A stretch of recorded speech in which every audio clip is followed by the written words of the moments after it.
Hey guys, what's up? It's me, Jaytee, and welcome back to my channel. And for today's video, I'll be doing another ukulele tutorial, and this song is one of the top requested songs dito sa channel ko. So finally, gagawan ko na siya ng tutorial, but before we proceed to that tutorial part, magsha-shoutout muna tayo.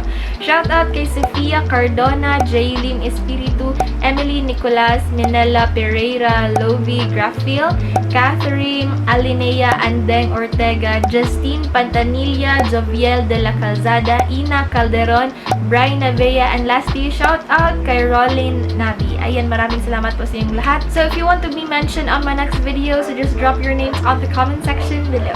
So without further much ado, grab your ukulele because today I'm gonna teach you how to play 1251 by Krissy and Ericka. By the way, I'm using my new ukulele from Clifton Guitars. Ito yung pinakabagong model nila, and this ukulele cost about 2,050 for concert and 2,150 pesos for the tenor size. Marami itong freebies. Meron siyang strap, strings, capo, tuner, at marami pang iba. So if you're interested with this ukulele, then you may click the purchase link on the description box below.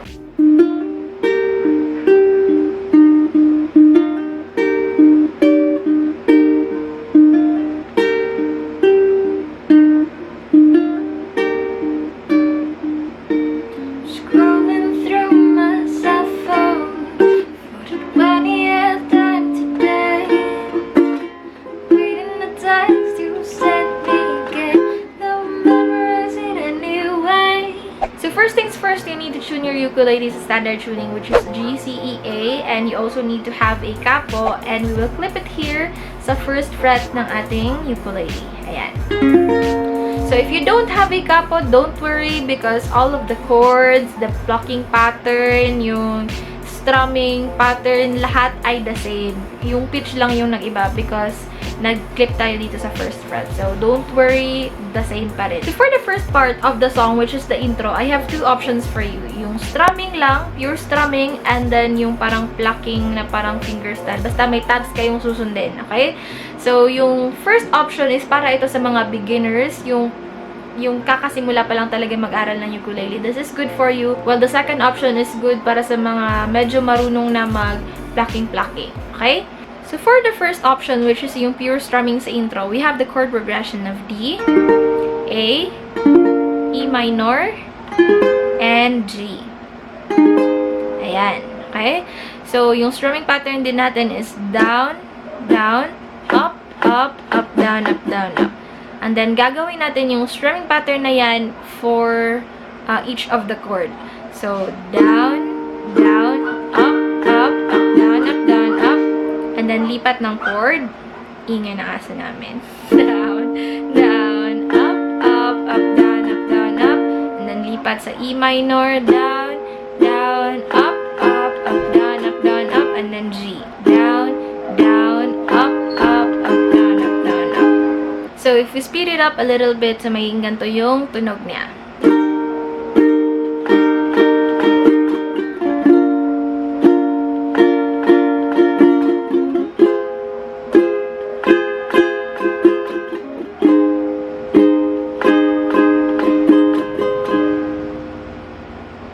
For the second option for the intro, maging ganito yung tunog niya.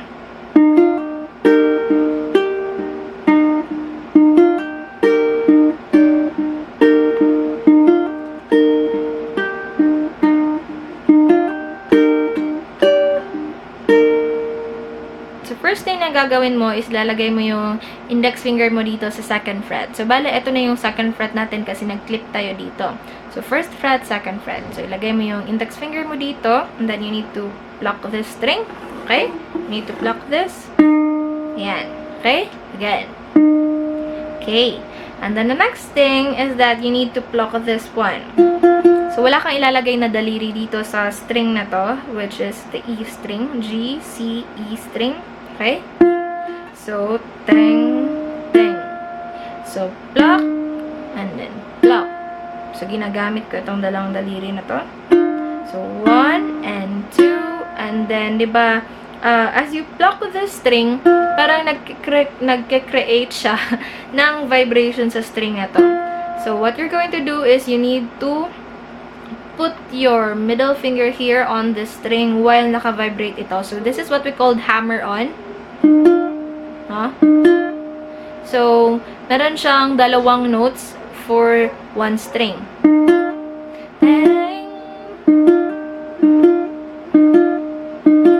Okay? So, yun yung gagawin mo. Okay? Again, 2.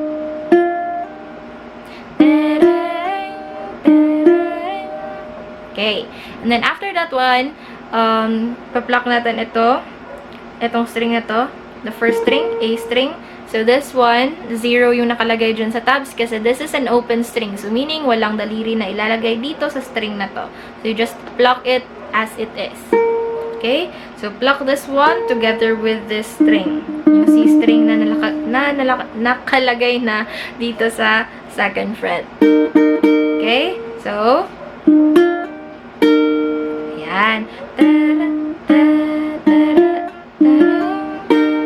Tapos, 2. Tapos, pluck mo din ito. Dalawang to. So, magiging alternate siya. Teng, teng, teng, teng. And then, ulit. Now, for the second half of the intro tabs, babalik na naman tayo dun sa first part, which is the 2, tapos, open string, tapos hammer 2. Teng, teng. Okay, so 2, 0, 2. Ayan. And then, 0 and 2. Pluck mo. Tapos, 2 ulit. And then, 4 and 2. So, meaning, etong pinky finger mo, ito, lalagay mo siya dito. Okay? Tapos, ipa-pluck mo. Tapos, balik ka naman dito sa string na to. Tapos, open. I-lift mo na naman siya and then, pluck it again. Okay?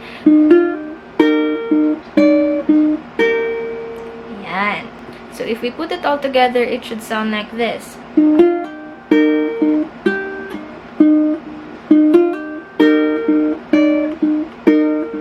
Ayan. And then, you need to repeat that twice for the intro. Now, for the first verse of the song, yung strumming pattern natin is the same dun sa intro alternative natin, which is yung strumming na part. So, yung strumming pattern natin is down, down, up, up, up, down, up, down, up. Okay? So, again, down, down, up, up, down, up, down, up. So, yung chord progression natin dito sa verse 1 is D, A, E minor, and G. And then, you need to repeat that chord progression twice. That's for verse 1. So, it should sound like this. Scrolling through my cell phone for the 20th time today. Reading the text you sent me again, though I'll memorize it anyway. It was an afternoon in December, and it reminded you of the day when we bumped into each other, but you didn't say hi 'cause I looked away. Now for the next part of the song, which is the pre-chorus, we have the chord progression of E minor, D, and G, and then we're going to do that chord progression twice with an extra chord sa last part ng pre-chorus, which is A. So, yung strumming pattern natin for the first two chords and for the first two chords of the pre-chorus, which is E minor and D, yung strumming pattern natin is down, down, up, down, up.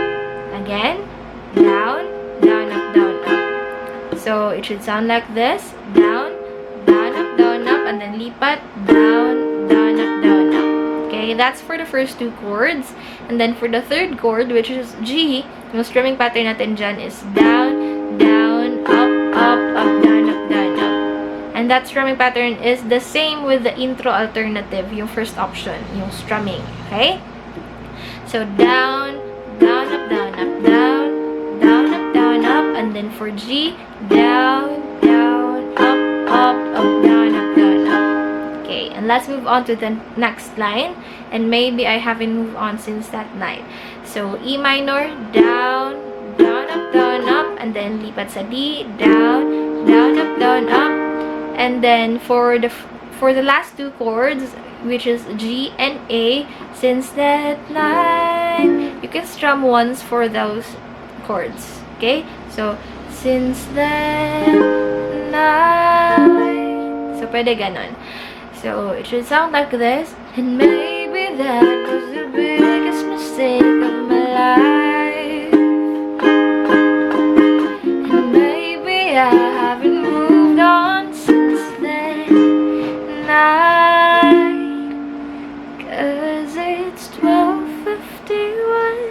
So, for the chorus, yung strumming pattern natin dyan is still the same with the first verse, which is the down, down, up, up, up, down, up, down, up. And then, yung chord progression natin dyan is D, A, E minor, G. And then, you need to repeat that twice. And then, yung last chord natin will be D. Okay? So, it should sound like this. Down, down, up, up, up, down, up, down, up. Tapos, lipat sa A. Down, down, up, up, up, down, up, down, up. E minor.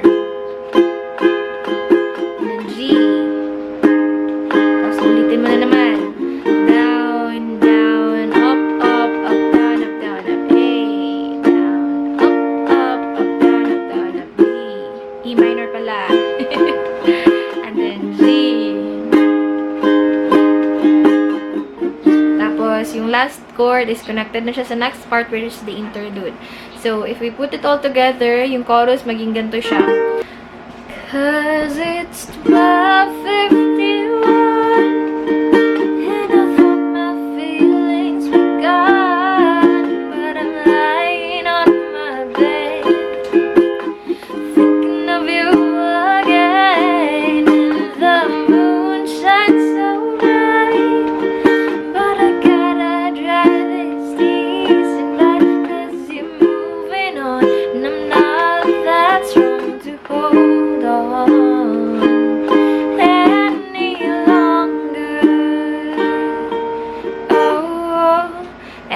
So, yung last part ng chorus, which is D, connected na siya sa next part, which is the interlude. So, for the interlude, we only have 3 chords. A, E minor, and G. So, ito yung any longer.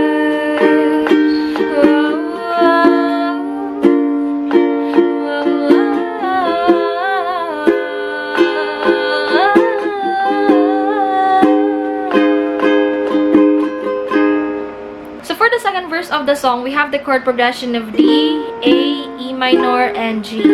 So, yung strumming pattern natin is still the same, which is the down, down, up, up, up, down, up, down, up.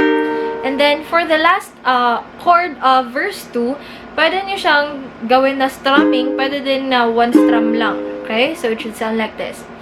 Then I saw you with her, and didn't think you'd find another.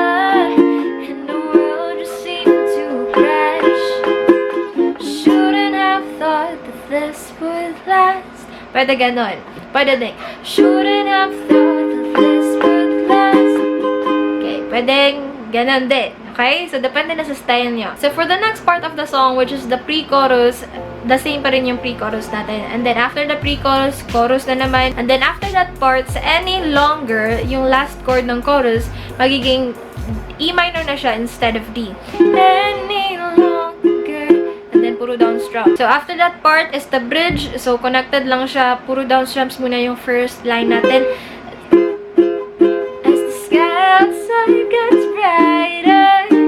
Okay? So, E minor, D. And my eyes begin to tire. So, sa tire, babalik ka na sa, unti-unti ka na babalik dun sa down, down, up, up, up, down, up, down, up. Okay? As my eyes begin to tire, slowly drowning. So, sa drowning, G pa rin, and then yun pa rin yung strumming pattern natin. So, as the sky outside gets brighter, and my eyes begin to tire, slowly drowning in memories of him. Okay, so in memories of him, we have the G major 7 na chord. Memories of him, and I know it shouldn't matter. So, shouldn't matter. Down, up, down, up, down. Tapos balik ka naman. Eyes begin to shatter. I'm left to wonder.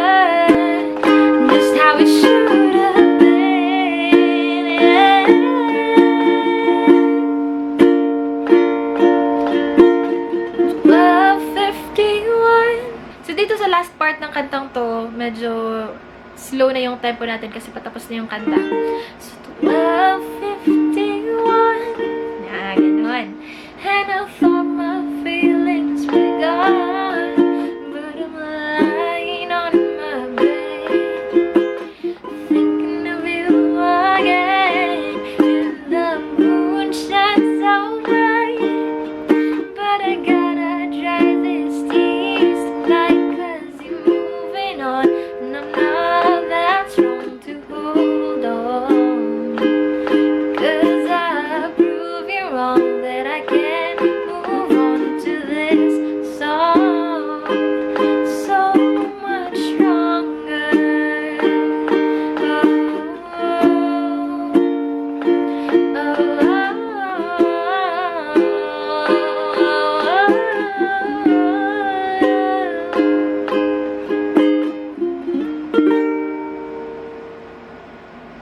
Hey guys, so thanks for watching, and if you like this video, please give it a big thumbs up, and if you're interested to watch my latest ukulele cover or tutorials, you may click the video right here, and if you're interested to watch my latest vlogs, you may click the video right there, and I'll see you guys on my next video, and make sure to subscribe. Bye!